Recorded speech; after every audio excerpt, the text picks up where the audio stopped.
Live from WFSB, Connecticut's #1 local news, this is Channel 3 Eyewitness News at 7. It is 7 o'clock on this Tuesday morning, November 17th, and we start you off with the latest on the coronavirus in Connecticut. Good morning, everyone. I'm Nicole in Nalepa. New numbers show cases across the state continue to rise. The positivity rate now stands at nearly 5.4%. We know that 22 more people have died, and the number of people in the hospital is climbing, up by nearly 100 since Friday. Health officials are urging people to avoid gatherings in large numbers this Thanksgiving. Channel 3 Eyewitness News reporter Aya Galal shows us what the governor is saying about another statewide shutdown. The positivity rate in Connecticut has been in the 4 to 6% range for the last few weeks. And as we inch closer to Thanksgiving, there are growing concerns among doctors that transmission of the virus will spread rapidly if people travel and gather in large numbers. But unlike what we saw back in March, Governor Ned Lamont doesn't plan to enact a statewide shutdown. Certain regions are being hit harder than others, so the governor is trying to keep life somewhat normal over the course of the next few months. We're trying to do things that work, make a difference in bending the curve, do what we can to allow our kids to continue to have the social and emotional learning going forward, and to not totally discontinue our economy in a dramatic way. But we lead with public health. And if we find we have to do more to bend the curve, we'll do it. Aya Galal, Channel 3 Eyewitness News. Do you have any questions for the governor about the coronavirus and how it's being handled?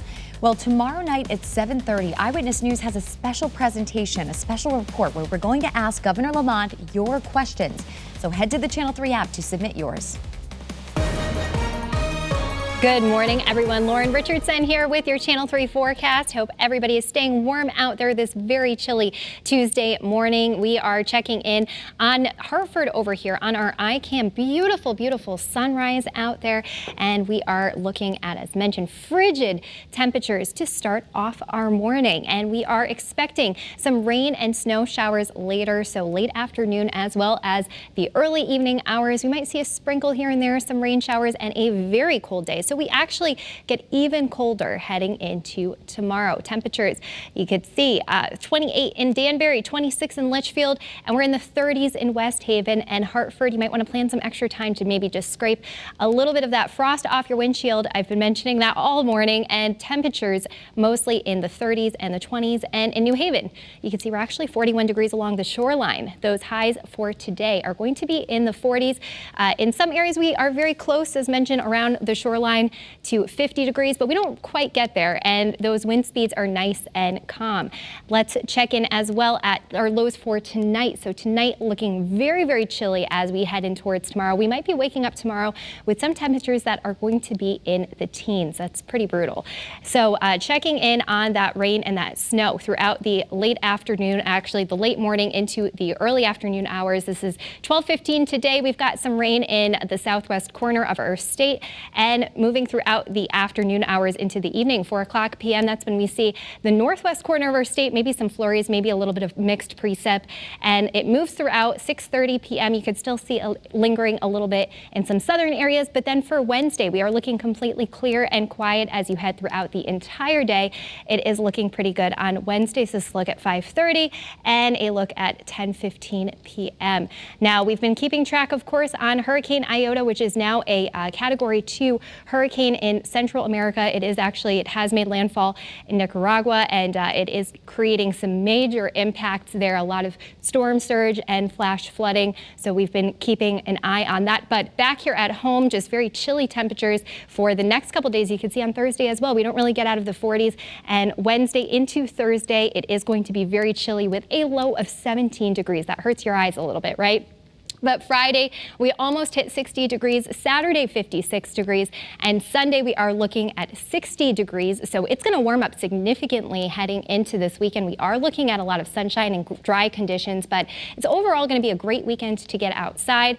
And you can see for Monday, we are also looking at temperatures in the 60s as well. But Monday, we do have a slight chance of rain. That's the next chance we actually see in the next 7 days. So it's pretty impressive. All right, thanks, Lorin. Now to the latest with what's going on with the schools. Waterbury schools are moving to remote learning starting today through Martin Luther King Day on January 18th.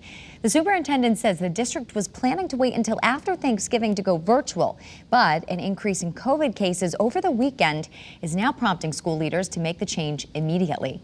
Transmission is occurring as people are becoming more and more social in their personal lives outside of school.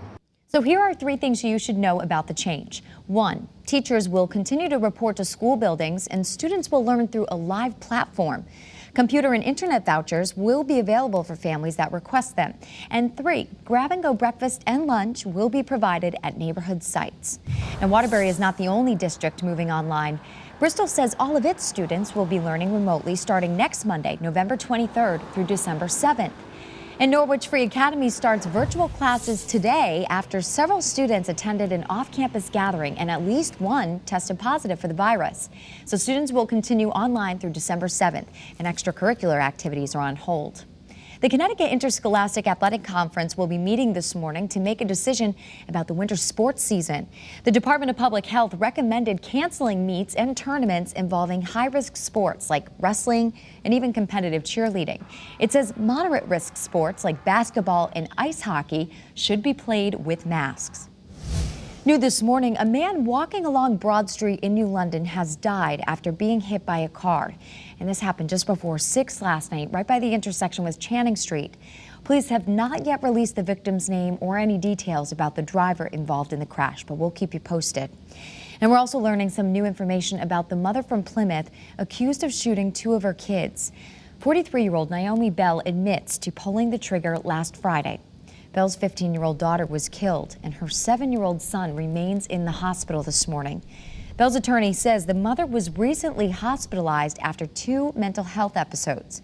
The children's father, who was not home at the time, says the coronavirus pandemic had a big impact on Bell's depression, and he doesn't think she was taking her medication.